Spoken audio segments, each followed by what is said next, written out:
मार पैनी से ठीक हो गया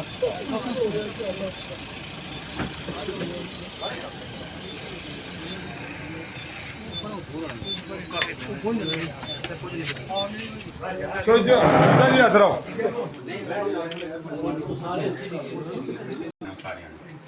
तुसां कोल खालिद एक साजिद दो मुदस्सर त्रै ये कहन कि जेड़े मामलात आखणगे इलेक्शन का क्या गाना इंशाअल्लाह एक तुसां भी साथ देंगे लेकिन तुसां भी इन्हां दी पहचान यासर साहब ये ही ने इन्हां नु तबादला